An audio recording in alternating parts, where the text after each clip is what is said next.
Appendicite aiguë, pour les nuls, par le Dr No. Sais-tu que l'appendice sécal est un petit sac ou diverticule de 8 cm situé dans la première partie du gros intestin, c'est comme? Sais-tu que la zone en bas à droite de ton abdomen s'appelle la fosse iliaque droite? Sais-tu que lorsque l'appendice sécal s'engorge de matière fécale, il peut être la cause d'une appendicite aiguë, soudaine et brutale?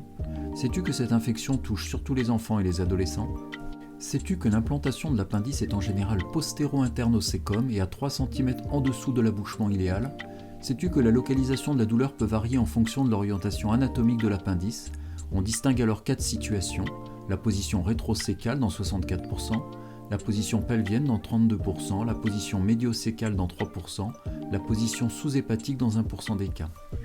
Comment faire le diagnostic? Aucun signe et examen ne sont spécifiques d'une appendicite aiguë.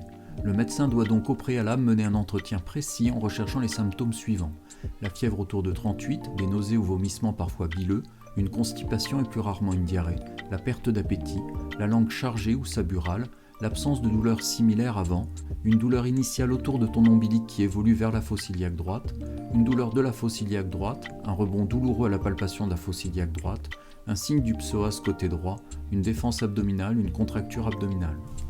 De nombreux autres diagnostics sont à évoquer devant une douleur de la fosse iliaque droite: une cholécystite aiguë, une pyélonéphrite aiguë, une occlusion intestinale, une péritonite, une maladie de Crohn, une torsion testiculaire, une gastroentérite virale.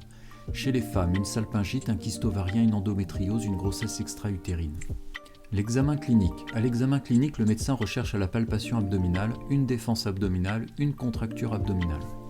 La défense abdominale est à rechercher par l'examinateur à la palpation avec une sensation de tension musculaire profonde, défense abdominale, côté droit, au tiers de la ligne qui relie l'épine iliaque antéro-supérieure à l'ombilic, dit point de McBurney. Une décompression brutale de la fosse iliaque douloureuse après une forte pression de 15 à 30 secondes, dit rebond douloureux ou signe de Blumberg. Une douleur de la fosse iliaque droite à la compression de la fosse iliaque gauche, signe de Rovzing. Une douleur de la fosse iliaque droite par flexion contrariée de la cuisse droite, signe du psoas. Une douleur du muscle obturateur interne droit par un mouvement passif de la hanche, signe de l'obturateur. Un toucher rectal douloureux. La défense abdominale fait craindre une atteinte localisée du péritoine, c'est-à-dire une inflammation des membranes recouvrant la cavité abdominale.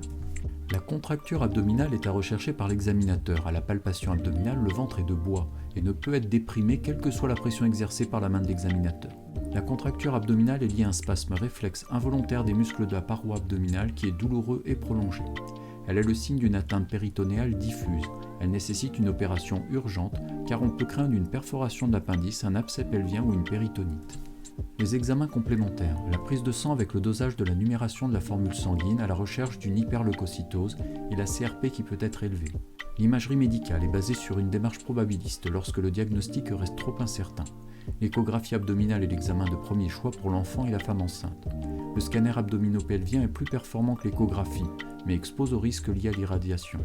L'imagerie par résonance magnétique IRM sans injection est utile, par exemple en cas d'échec de l'échographie chez les femmes enceintes. Le traitement de l'appendicite. Certaines formes d'appendicite non compliquées peuvent être traitées uniquement par antibiotiques, mais elles nécessitent un bilan très complet et une surveillance clinique régulière. En cas d'intervention chirurgicale, 2 techniques sont possibles. La chirurgie traditionnelle par laparotomie ouverte qui consiste à accéder à l'appendice par une incision de quelques centimètres au niveau de la fosse iliaque droite. La chirurgie cœlioscopique, laparoscopique, consiste à accéder à l'appendice sous contrôle visuel d'une caméra à l'aide d'instruments via 3 trocars introduits à travers des incisions dans la paroi abdominale. Le choix entre les 2 techniques d'appendicectomie dépend d'abord de l'expérience du chirurgien et des moyens mis à sa disposition.